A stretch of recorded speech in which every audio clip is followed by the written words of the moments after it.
Hi everyone, welcome back to Math 361. This is Scott. Let's get started. So what we are going to be doing today is section 5.3, which has the rather intimidating name Diagonalization.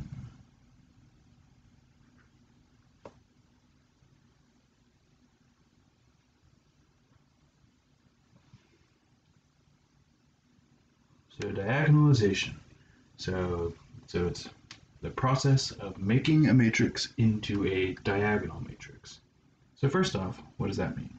So diagonal matrix.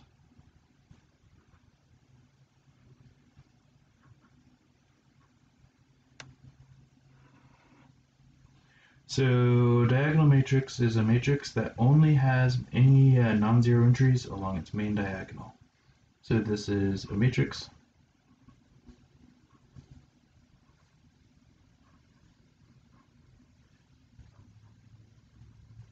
of the form, for example, A equals A 0 0 0 B 0 0 0 C.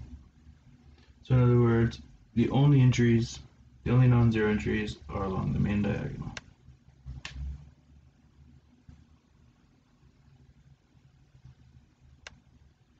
So it's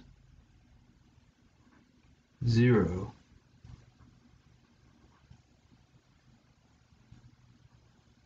everywhere,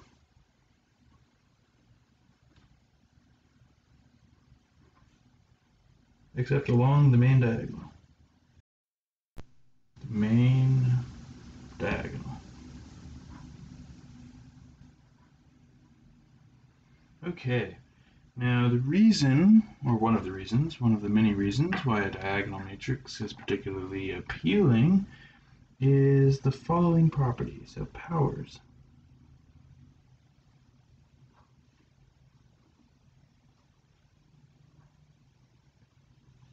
Powers of diagonal matrices.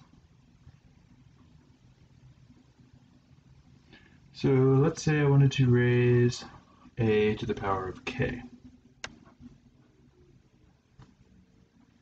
Well, then that's going to be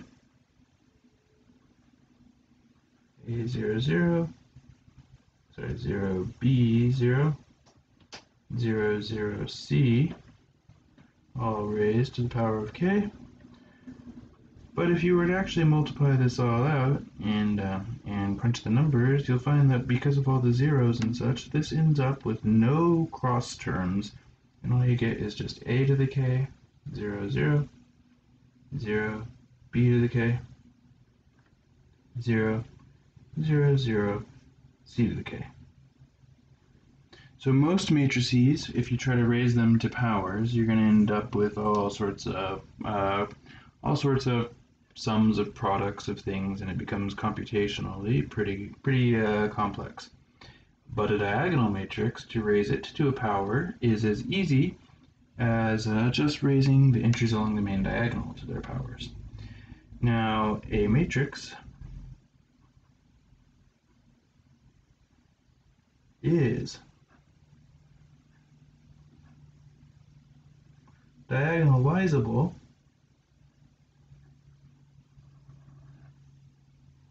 if it is similar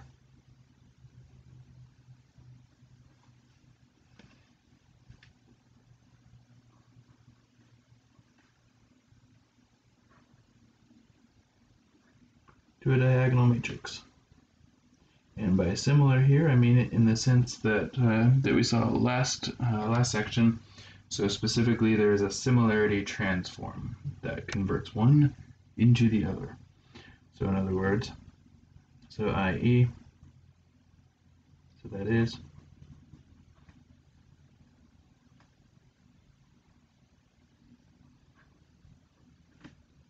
there is a diagonal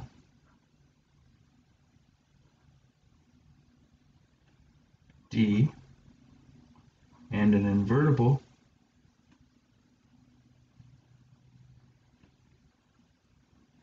P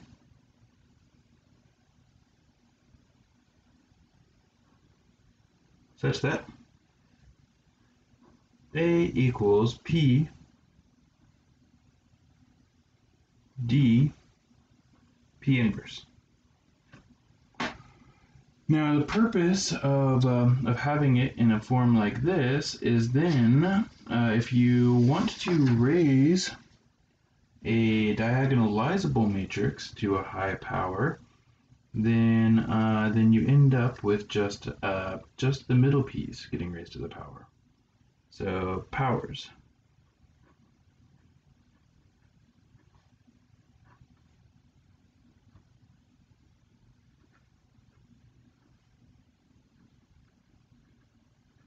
Of diagonalizable matrices. So if A is equal to P D P inverse, and I wanted to raise this to a power, let's say K, so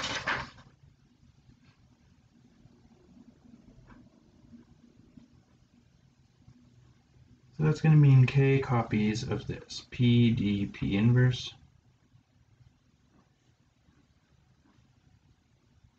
P D P inverse, dot dot dot,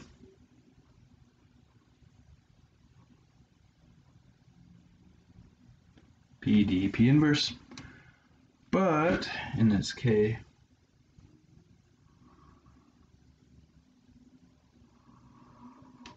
total copies.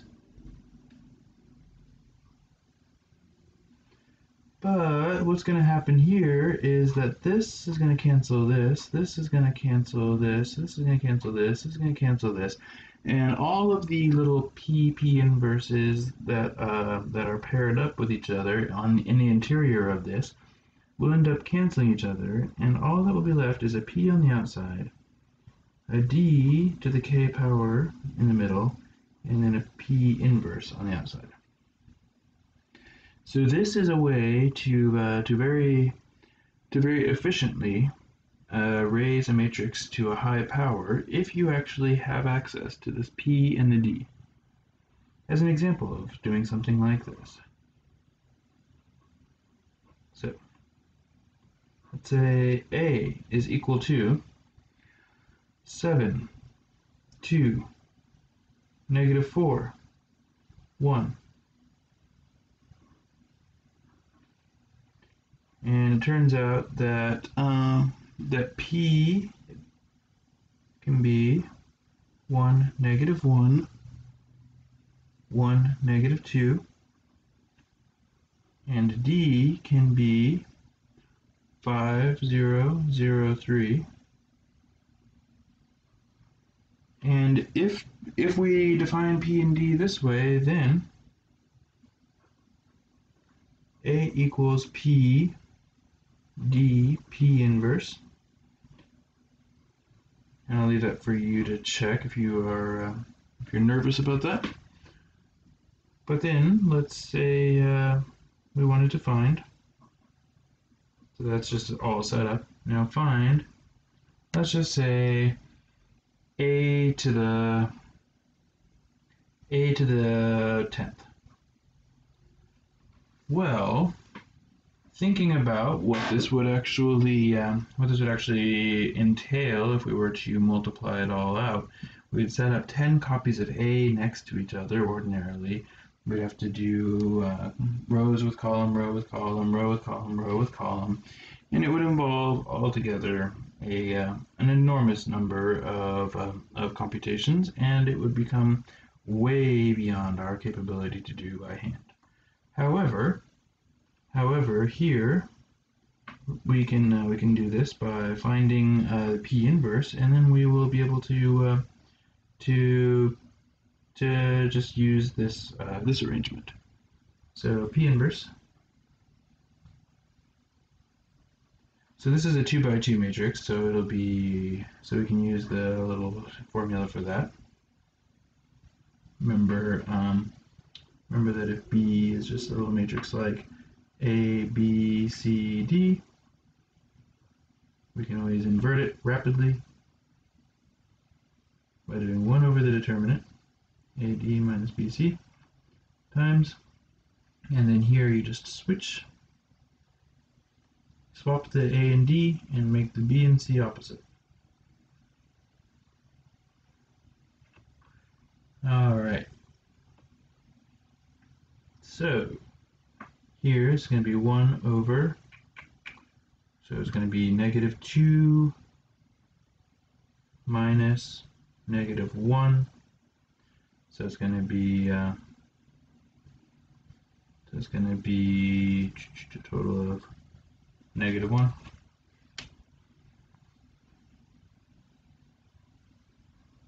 And then -2, 1, or sorry, -2 and 1, switch those, and then -1 and 1 over there. Alright, and then I'll just distribute in that negative, and we'll get 2, 1, -1, -1. Alright, quick reality check here. If I multiply these, will I get the identity? So 2 minus 1 equals 1, check. See, 1 minus 1 equals 0, check. And then -2 plus 2 equals 0. And then we have -1 plus 2, check. Okay, so sure enough, this is the inverse, just in case, we misremember the formula or something. So then, a to the 10th is equal to p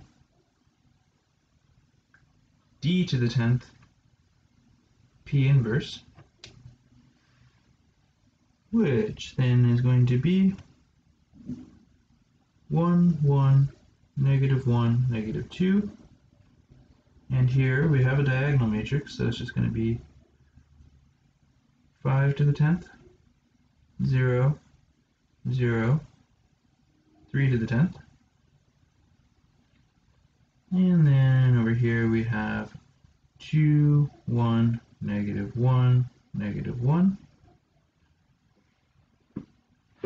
And then we can just evaluate this by the regular method of matrix multiplication, where we just do pieces with pieces. So we'll have here is so just associate first the second two factors, so 1, 1, well, -1, -2. And over here what I'll have is 2, so I'll have 2 times 5 to the 10th, and then plus 0, and then I will have 1 times 5 to the 10th minus 0.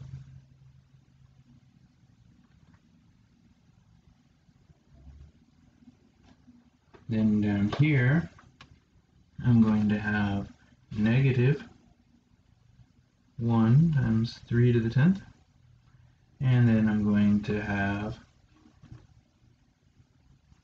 again, 0 plus -1 times 3 to the 10th. Okay, so that was me just associating those last two factors, and now we just repeat. So now it's going to be 1 times that plus 1 times that. So it's going to be 2 times 5 to the 10th. Yeah, I'll just start it over. Equal to 2 times 5 to the 10th minus 1 times 3 to the 10th. And so it's that times that, and then that times that is going to be 5 to the 10th minus 3 to the 10th. And then down here we're going to have -2 to the 10th plus 2 times 3 to the 10th, -2 times 5 to the 10th plus 2 times 3 to the 10th. So I may have misspoken there, but whatever I said, that's how it should be written. And then -5 to the 10th plus 2 times 3 to the 10th. Oops.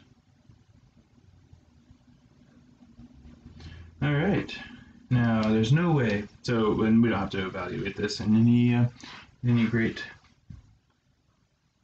detail, because we've after all got things like 5 to the 10th and 3 to the 10th involved, and that's not going to be anything that we're going to be able to evaluate without technology. But if this 10 were any other number, this would look exactly the same. So let's say this was part A, find A to the 10th, and then let's say part B,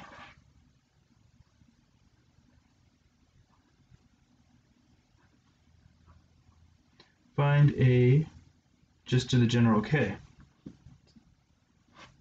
So this would be just the exact same thing, just where there was a 10, it'll be precisely the same. We don't have to do this ever again.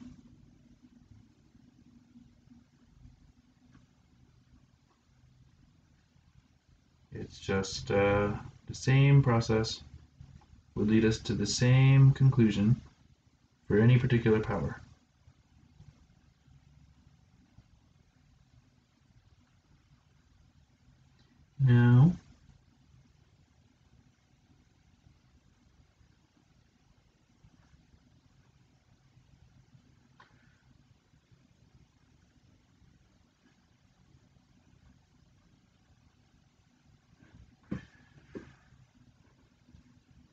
Now, okay, so that's just one application of diagonalization.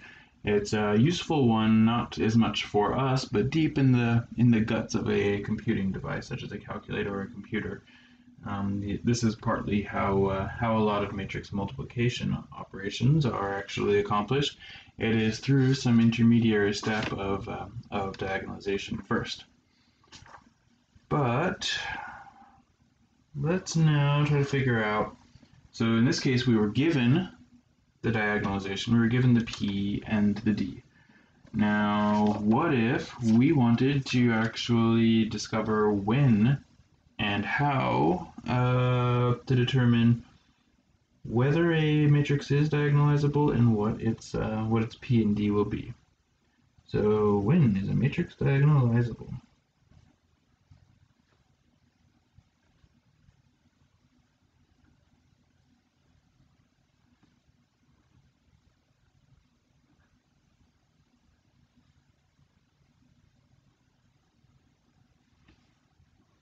Alright, so that's a question.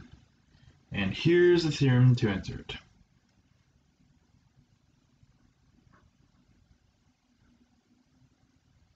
Theorem.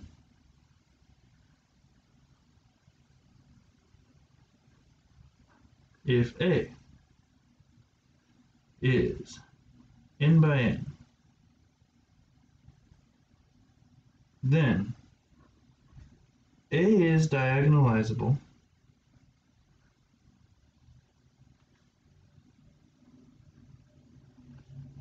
if and only if A has n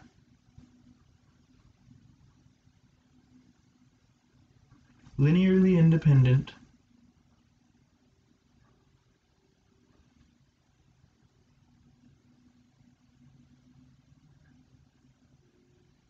eigenvectors.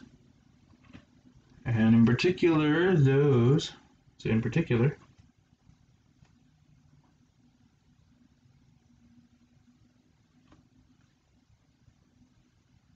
eigenvectors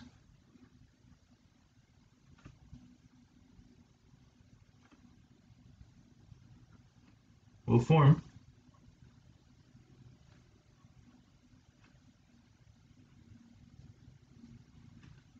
the columns of P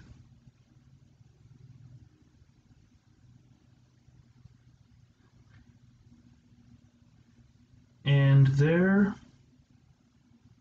associated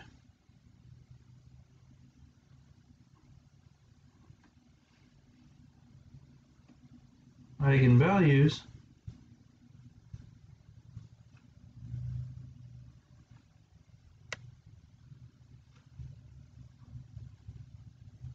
will make up the entries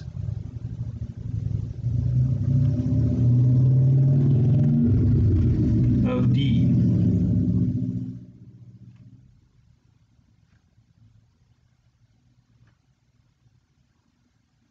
In the same order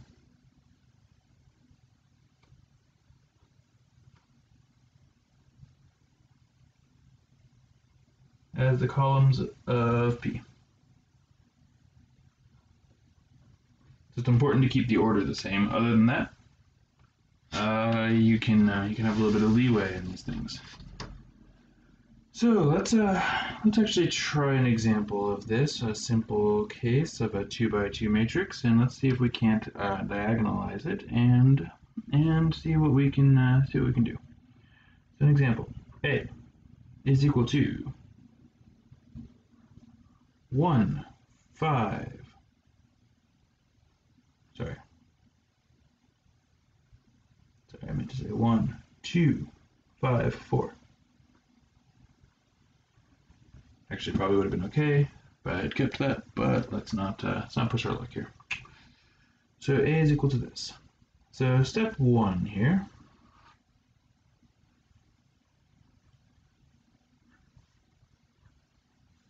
Find the eigenvalues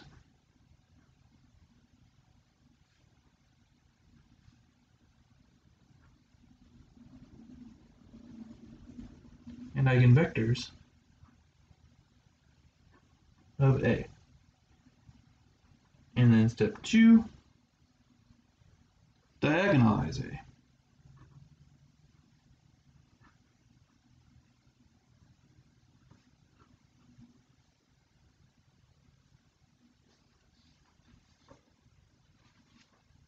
So let's try this. So first off, to find the eigenvalues and eigenvectors.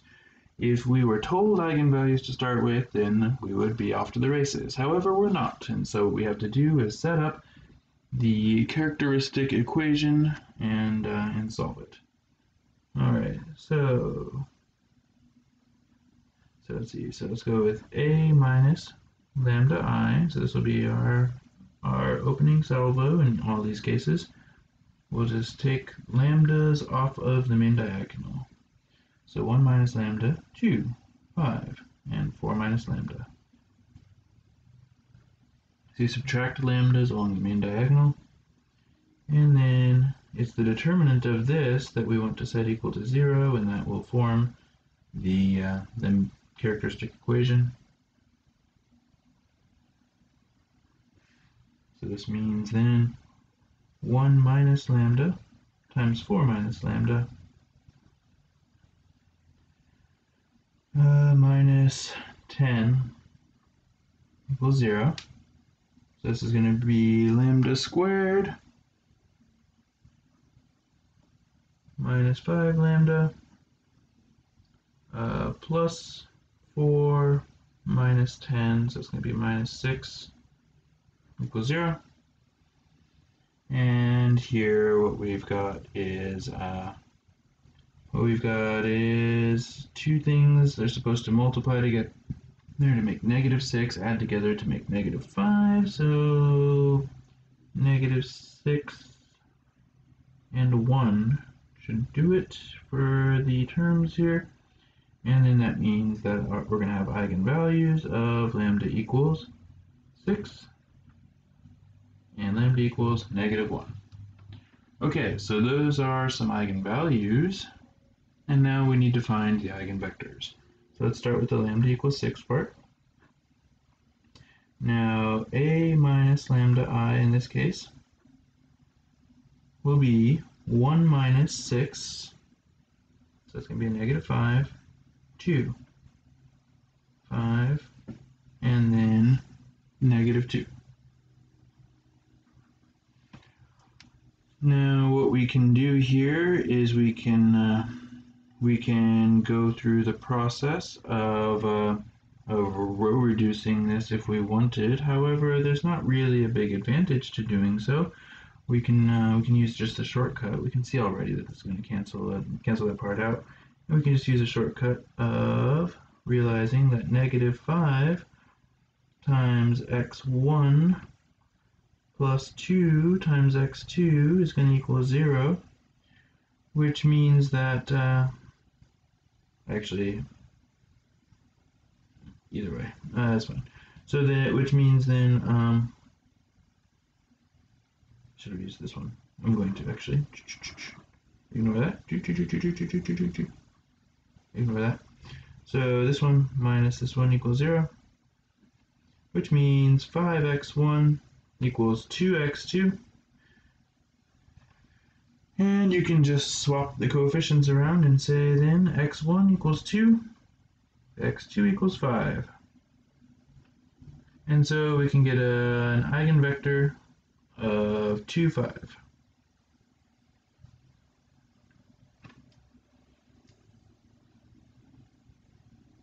Okay.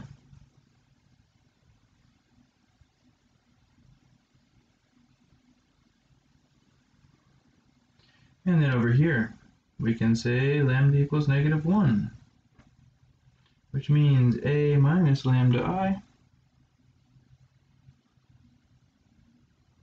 is going to equal 1 minus -1 is 2, 2, 5, 5. And so we get 2x1 equals -2x2 by the same sort of logic. And so we can get x1 equals -1, x2 equals 1, for example. Doesn't matter which way we do it, really. There's a little leeway here. Just needs to be an eigenvector. That's 1, 1. So, okay, what we've got here are the eigenvalues and two eigenvectors. They're linearly independent of each other. We can see by inspection. And then, if we want to use those to diagonalize the matrix, that just means find the P and the D that will make this happen. So P will be 2, 5, -1, 1. D will be 6, 0, 0, -1. So these are the lambdas, these are the eigenvectors. And then for the record, if we want the P inverse, which is part of the diagonalization scheme, so then we can do again the little shortcut for 2 by 2. So 1 times 2 is going to be 2 minus -5, so it's going to be 7. And then here what we're going to have on this one is going to be then so 1 and 2 switch places, and these become opposites, and voila.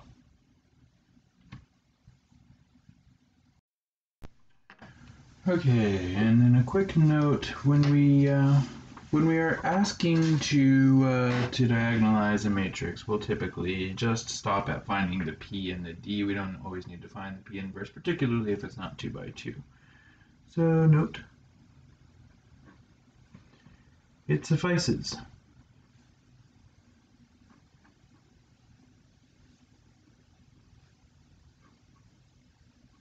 to find P and D when asked to diagonalize.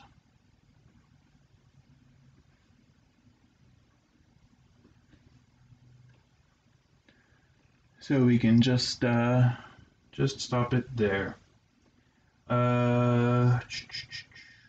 If you did want to check a diagonalization without having the inverse, checking.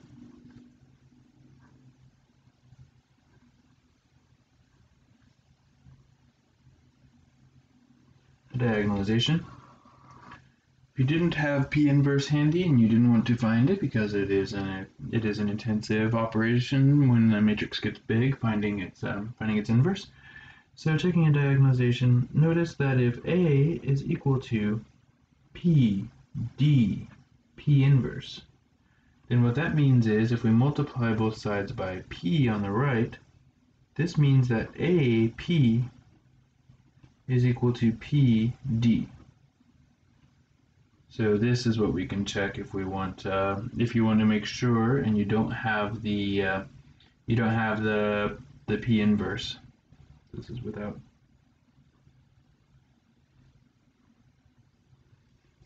access to the P inverse.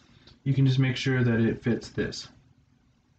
So for example, here, if we had A was 1, 2, 5, 4. And P, we said, was 2, 5, negative 1, 1.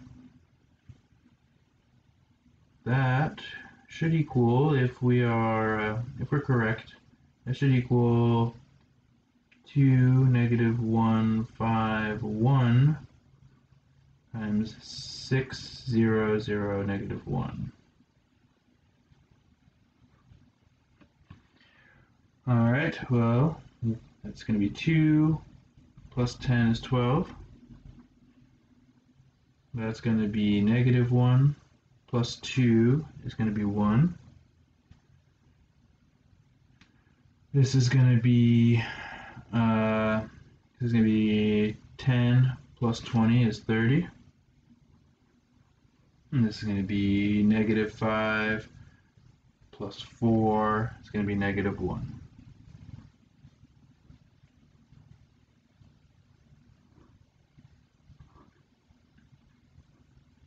Now over here, so it's going to be 6.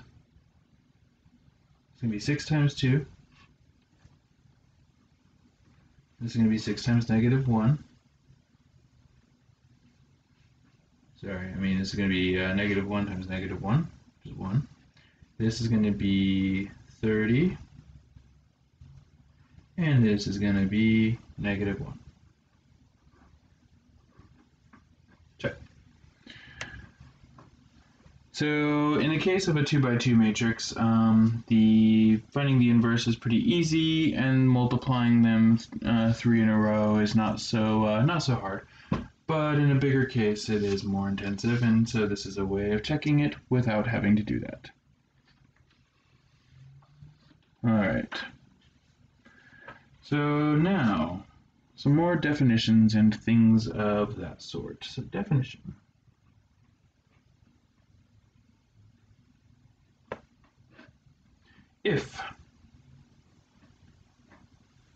If A has n linearly independent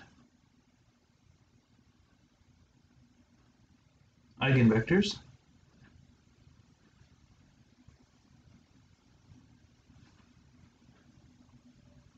then we call that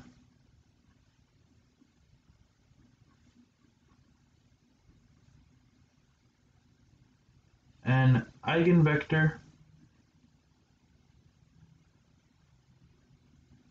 basis.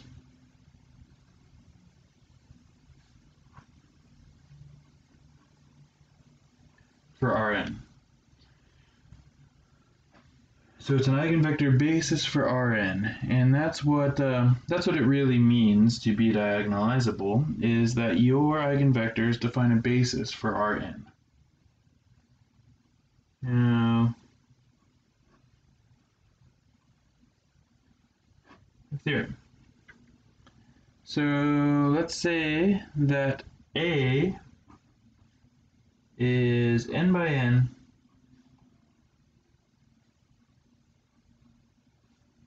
so with distinct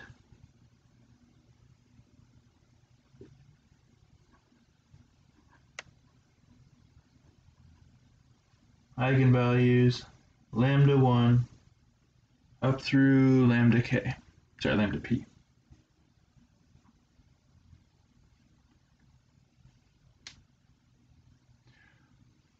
All right. So first off, the dimension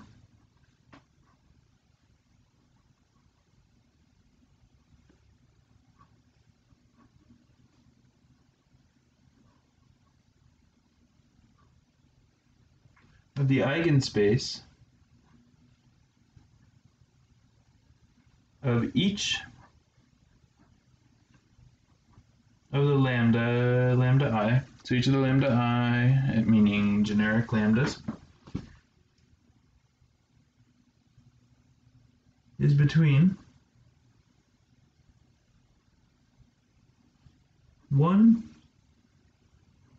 and the multiplicity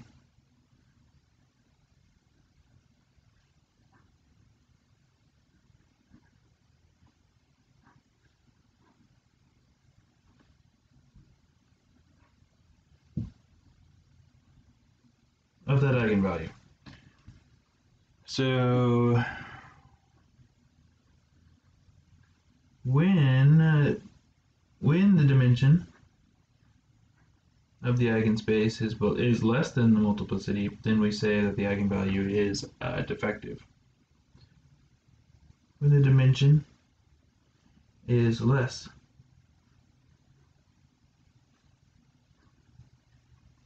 than the multiplicity,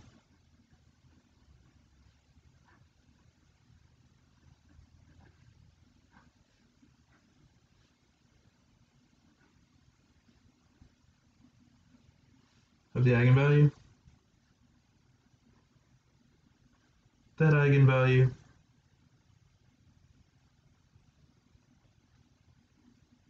is called defective.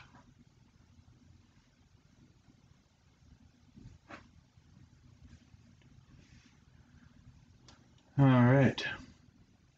So that's part A of this. Part B. A is diagonalizable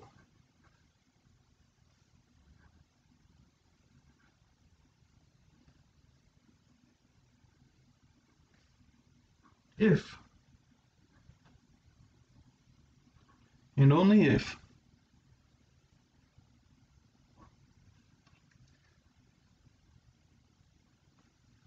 one, the characteristic polynomial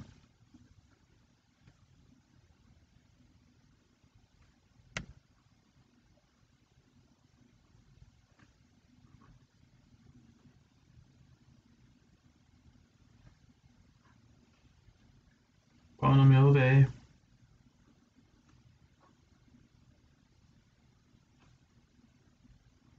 factors into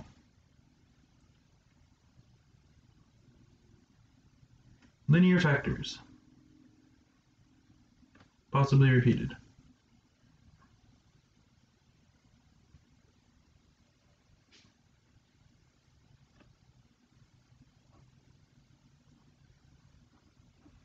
And 2. The dimension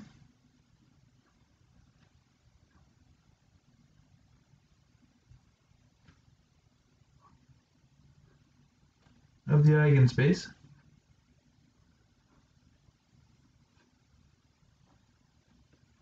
of each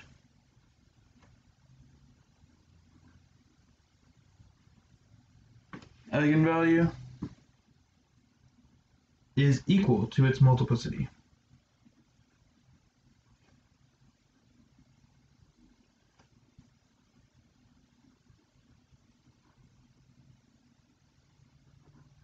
So in other words, none are defective.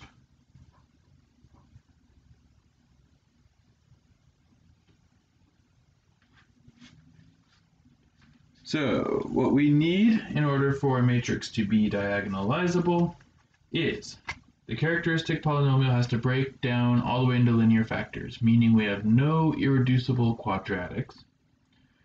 And that means in particular no complex eigenvalues. And number 2, For each of the eigenvalues, the dimension of its eigenspace has to be equal to its multiplicity. So that means it must have its full range of eigenvectors. So that's part B of the theorem. Part C of the theorem. If A is diagonalizable,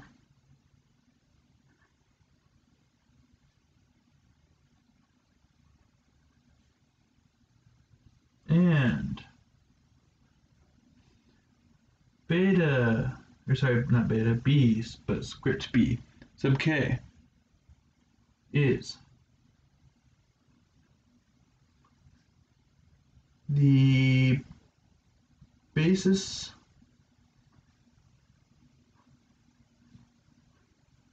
I should say A basis, is A basis for the eigenspace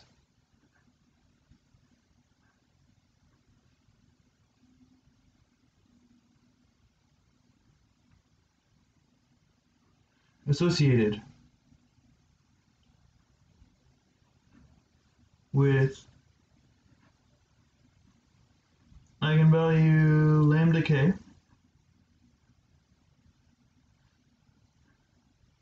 then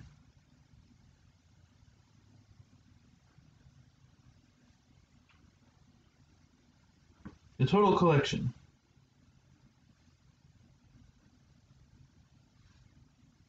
of vectors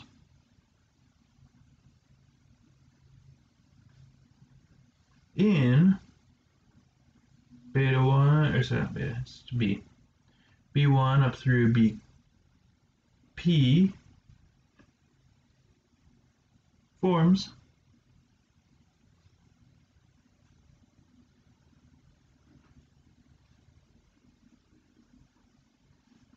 an eigenvector basis for Rn.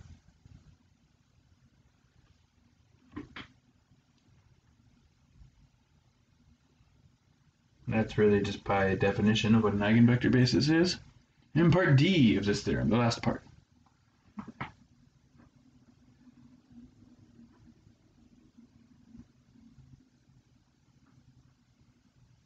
Any matrix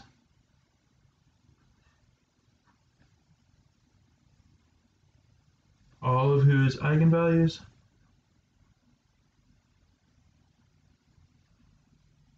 have multiplicity 1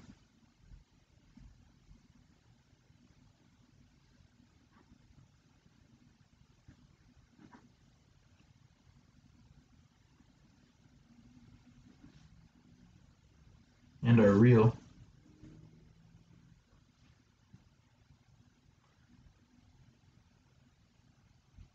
will automatically be diagonalizable.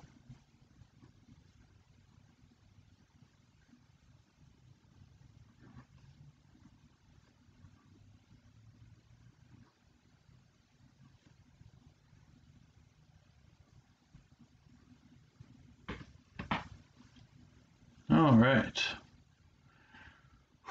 Well, that was a long and beefy theorem, but now we can relax and just have some fun diagonalizing some matrices. So as an example here, is A diagonalizable?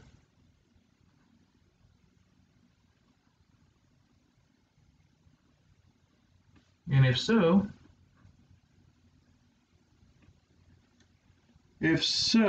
give P and D.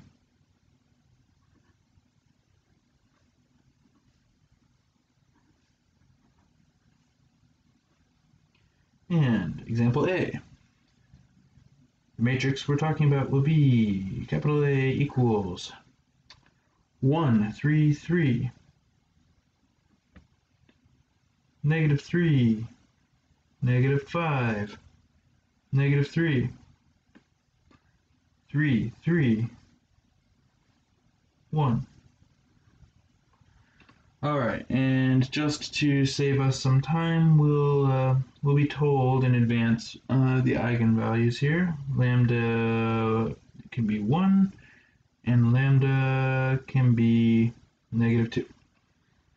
Okay, if we had a third eigenvalue to go with this, case closed, we would already know the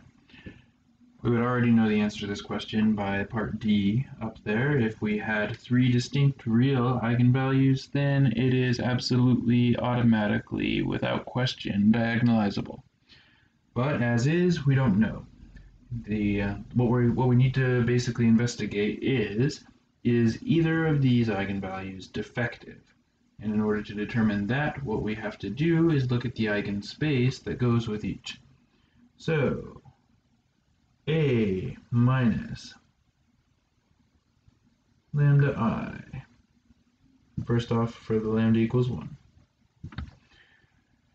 So what we need to do is subtract the 1 from the main diagonal and see what we get. So we have 0, 3, 3, -3, subtract 1, so that's going to make a -6, and then a -3, and then 3, 3, 0. Alright, and now this is not a 2 by 2, so we can't be as cavalier as we have been. Let's just be nice and careful here and row reduce. So I can already see what's going to happen if I were to scale this one and move it up to position 1. Also, if I were to then use that one to clear this one, I would be adding 3 times it. And so that would be 0, this will be -3 and -3, and then the next one here is going to be 0, 3, 3, and I can see where this is all going to be going here. And I could have cut straight to the chase or even used a calculator, no big deal. But what I can tell is we're going to get a row of zeros down at the bottom. We are going to be getting a pivot right there,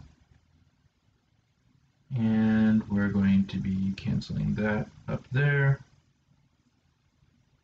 and then we'll be if we clear that, that's going to make a -1 up there. And again, you can use a calculator to check yourself if you are worried about any of the possible steps of this. I was doing a little cavalierly, but hopefully you can all confirm that this will be how it will go.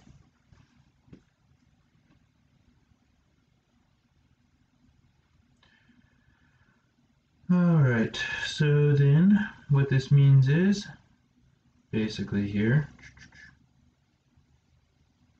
and actually let's go ahead and put in our zeros now. I don't want to rewrite it, just to add some zeros.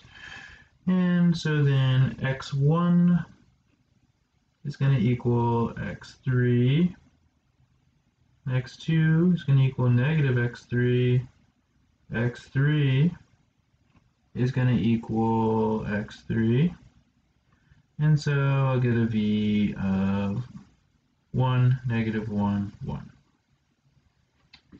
So that's the basis for the eigenspace associated with lambda equals 1, and you'll notice it's not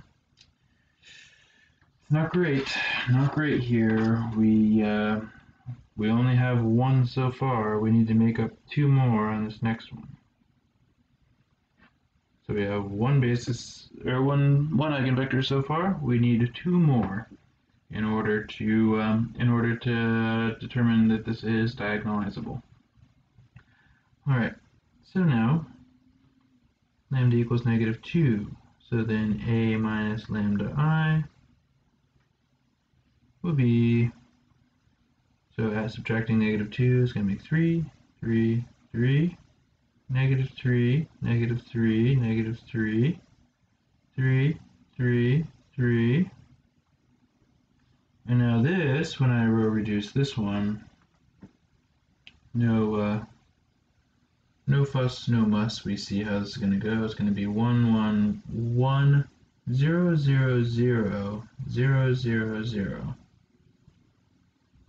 And now what we have is two free variables.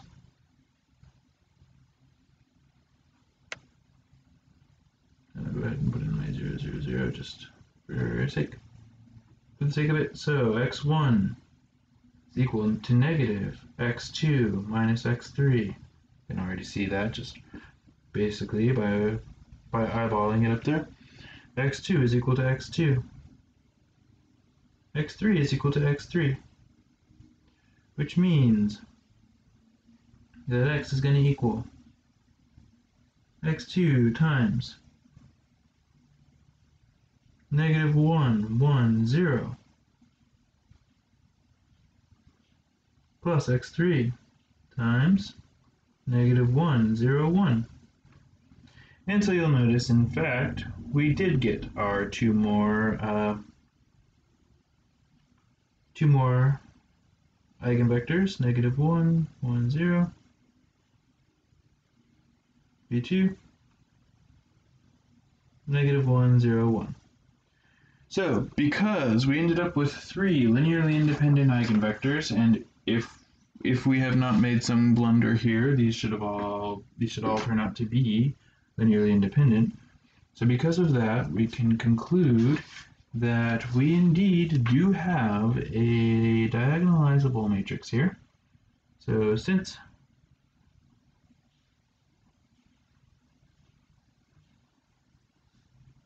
there are three linearly independent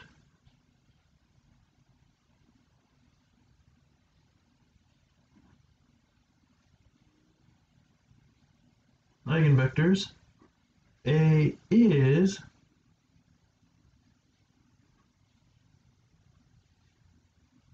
diagonalizable with P is equal to.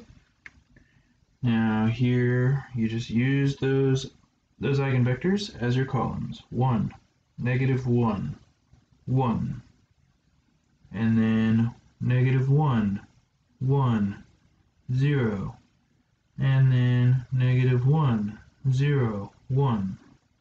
So those are the columns of P. And then D will be the diagonal matrix whose entries are the eigenvalues that correspond to these. So it'll be a 1, 0, 0, 0, negative 2, 0, 0, 0, negative 2. So notice we had a little bit of leeway here. There's no reason why we couldn't have put these columns in some different order. And then if we did that, it would just be our job to make sure that the entries here matched that order. All right, so that A was in fact diagonalizable. How about this one?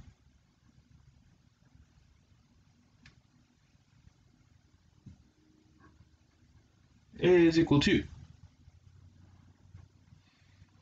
2, 4, 3,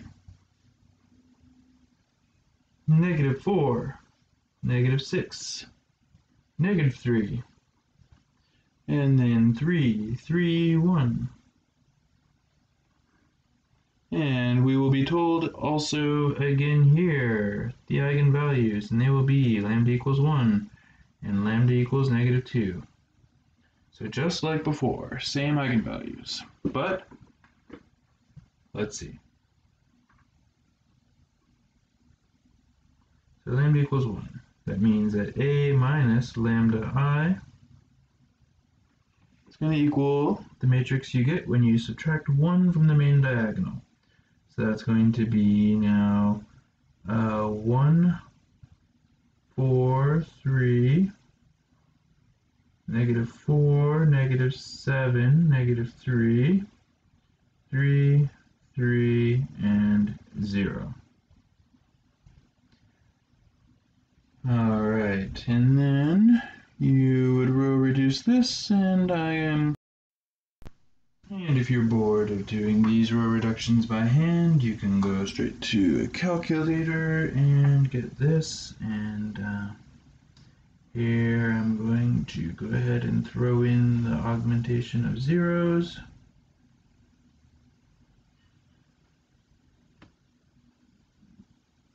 Which doesn't affect the outcome.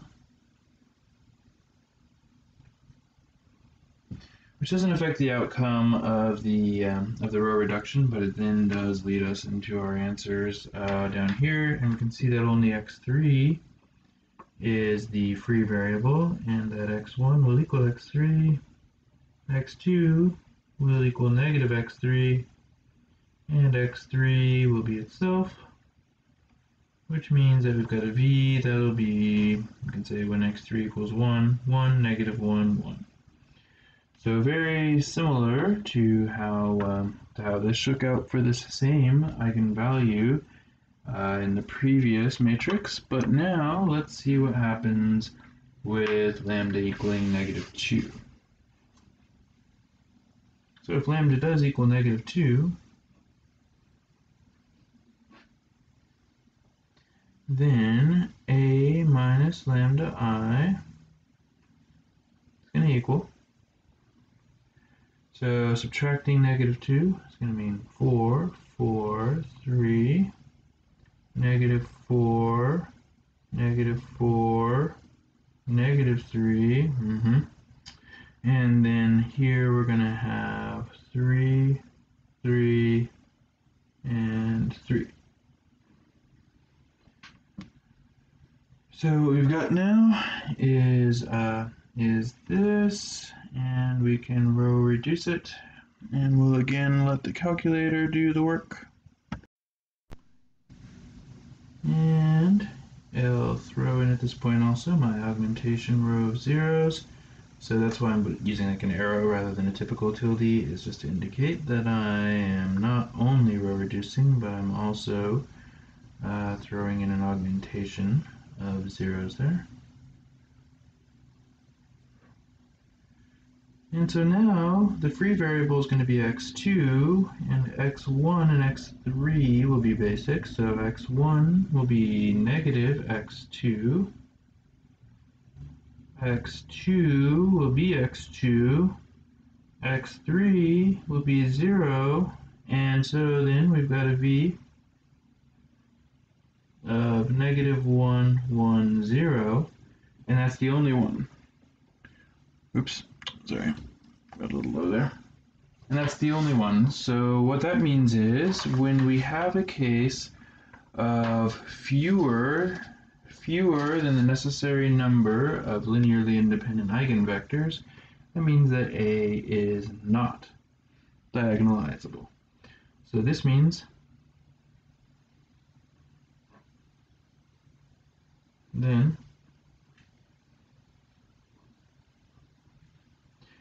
since A only has 2 linearly independent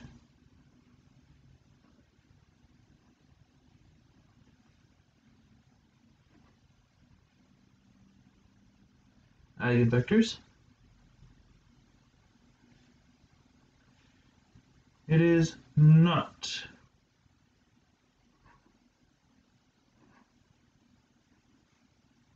diagonalizable.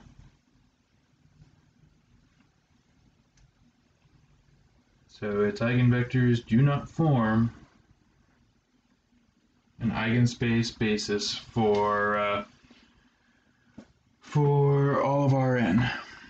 Now what this means is one of these two lambdas, and actually we can't tell exactly which one, but one of these two lambdas was defective. Either lambda equals 1 or lambda equals negative 2. One of them must have had multiplicity 2, but it failed to live up to that in its eigenvectors. And so the consequence of that is that A turned out not to be diagonalizable. So let's see. One last note. Invertibility.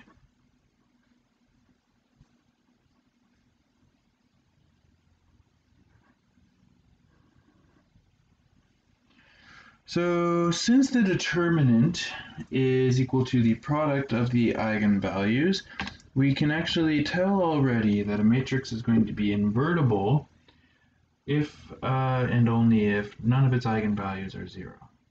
So let's put that in there. A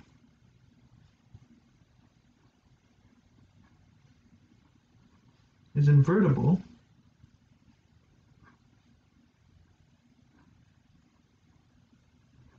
if and only if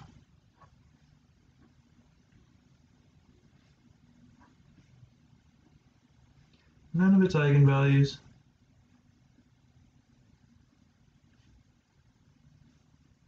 are 0. So this we could actually add to the invertible matrix theorem if we wanted, although it's not one that we are going to necessarily make as much use of as some of those other ones. So there's no reason to go around breaking the seal on that one now that it's effectively a done deal. So that's just a fact. If, in addition to being invertible, if A is diagonalizable,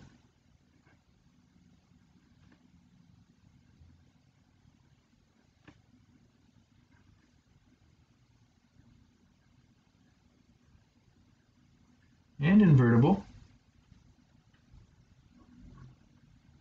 then A inverse is actually just going to be P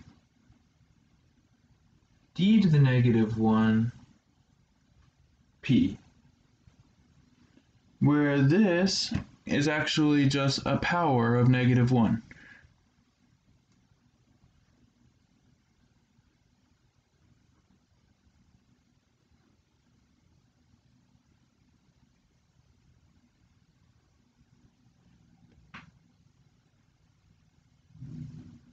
So in this case, actually inversion is actually as easy. Oops. It's a negative one there. Is actually as easy as just taking the reciprocals of the entries along the diagonal. Now this is a thing that is of some use once again, though, primarily to androids and other such like robotic creatures who are more exposed to the day-to-day workings of the arithmetic of these matrices. But for us, it's just sort of an interesting fact that the formula for a to the k that we had also actually works with a k of negative 1, and that will actually be the inverse of a if it is in fact diagonalizable as well as being invertible. So a matrix does not have to be diagonalizable to be invertible. It can be invertible without being diagonalizable. So, all right, that will just about cover it for this episode of Math 261. Thank you for joining me. See you next time. Bye.